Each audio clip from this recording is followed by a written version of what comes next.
Okay, so we are going to learn how to insert an image and how to format it.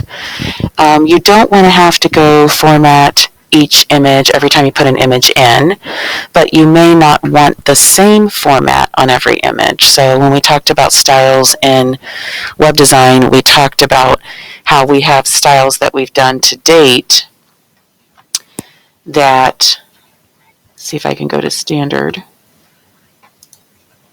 CSS design.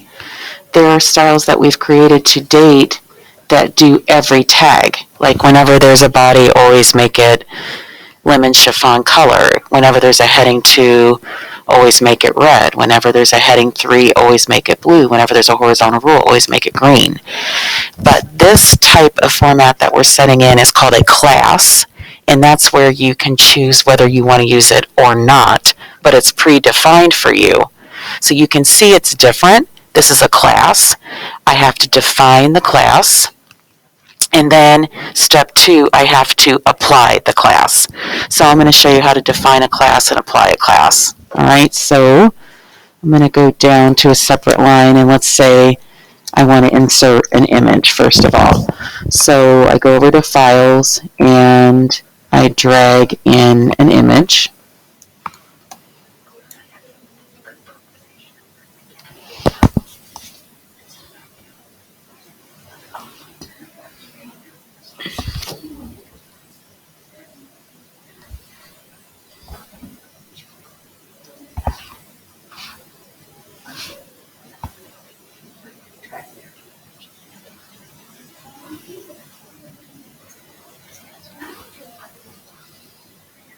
There's the image.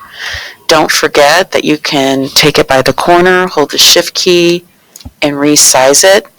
And that will resize it with constraints so that it resizes without it affecting the dimensions. It'll resize properly. Okay, so now I have the image. Now I've got some text that describes the image next to it. Notice when I'm down here at the image, the text that describes it is right next to it. It's all within an open P, closed P. So that's really important to see, okay? I'm going to go ahead and copy this text and paste it. We want the text to float up next to the image, and we want the image to go to the right. So this is how we set a class. First of all, we click on the object. We go to CSS Designer. We make sure we're in our style sheet. We click Selector. Now it's on a tag, but we don't want a tag. We want to name it dot.